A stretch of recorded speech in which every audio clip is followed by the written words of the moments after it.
Okay, let's read the poll. A whopping 61% of Democrats don't want Biden to run for re-election. Democrats.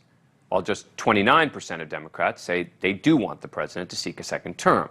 And to give that number some added, somewhat devastating context, only 65% of Republicans don't want Biden to run again. So almost as many Democrats don't want President Biden to run as Republicans, although some of those Republicans may want him to run because he's beatable. But let's check out the number that the president wanted to focus on. Yes, it's true that according to the Times survey, 92% of Democrats would vote for Joe Biden. But there is a big if. If he were the Democratic candidate, but the president left out a very important caveat, those 92% would vote for him if Donald Trump were the nominee he was running against. An unexpectedly puny 4% of Democrats would vote for Trump in a hypothetical 2020 rematch. Love to know who they are. But of course, Democrats are going to vote for Biden if he's the only alternative to Trump. What does that prove? Probably not a Democrat in America who'd draw less than 90% of the Democratic vote in a one-on-one matchup with Donald Trump. And perhaps the biggest problem he faces is that younger voters, traditionally a Democratic stronghold, just seem to have completely abandoned him. A whopping 94% of Democrats under 30 want the party to go in another direction. 94%. Take a look at this. Just 1% of 18 to 29-year-old voters in the U.S. strongly approve of the job Joe Biden is doing as president. 18% somewhat approve. So I'm trying to figure out, what is he up to? Is it just typical political posturing? Or does President Biden actually believe he still has strong support right now? Joining us now is Simon Rosenberg, president of the liberal think tank NDN and a Democratic strategist. Simon, thanks so much for coming on the show. Appreciate it. What am I getting wrong here? Listen, I think the real test of this will be early next year, right? I mean, right now we're focused on the midterms, and the reality is that if Joe Biden has time to get his approval rating up, if we have a good midterm, if the war with Russia goes well, if inflation really does come down, you could see him start ticking back up. And I think the real decision point next year for him, because he's still the president and it's his prerogative to run again, will be, does he think he can win? And I think if his numbers are still where they are, he probably won't run. But he's got time to rebuild his standing, and I think we've got to give him that space to see what he can do. But he seems to think that his numbers are strong, right? I mean, you're saying if the numbers are where they are, he's claiming that he's got 92% support. Yeah. Is he doing that on purpose? I mean, he's got to know that what he just said is totally dishonest, right?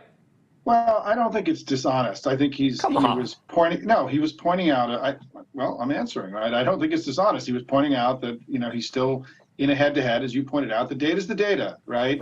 And I think that the critical thing is that, he is the president. I think he's done a good job, right? I think that we will look back at these 2 years with what we've done, the strong economic recovery, his rebuilding of alliances in Europe, the infrastructure bill, the gun safety bill, there could be more legislation passed in the next few weeks. I think we will look back on this period as been that he will have done a good job.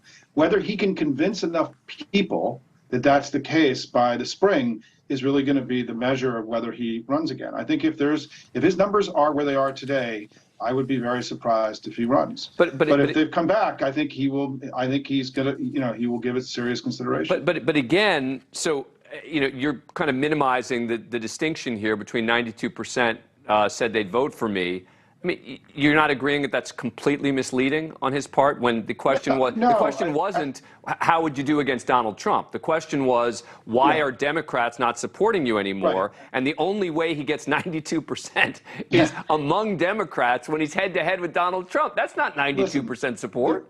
There's no question that he was a little defensive in that he shouldn't have answered the question. I'm not sure why he took the bait on that one and jumped in there.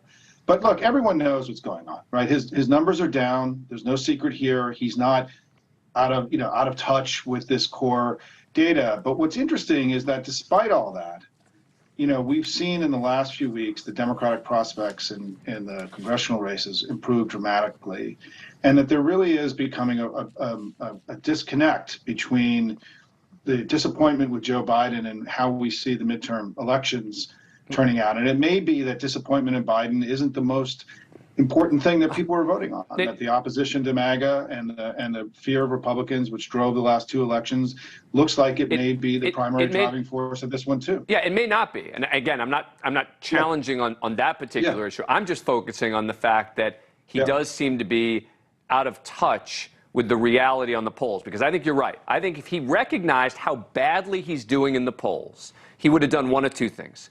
One, said nothing, or number two, said, let's see where those polls are next year. Right. That's not what he said.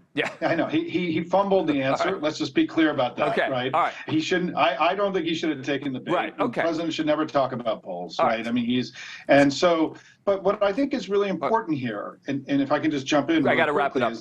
Go ahead. Okay. No, let's wrap up, and happy to come back and talk about the midterms another time. No. Yeah. Exactly. The midterms are a separate topic, which we're going to be talking a ton about. And we will certainly have you back on at that point. Right. Simon Rosenberg, thank you. Okay. Thank you for watching. Go to newsnationnow.com to find NewsNation on your cable provider. And don't forget to click the red subscribe button below to get more of NewsNation's fact-driven, unbiased coverage.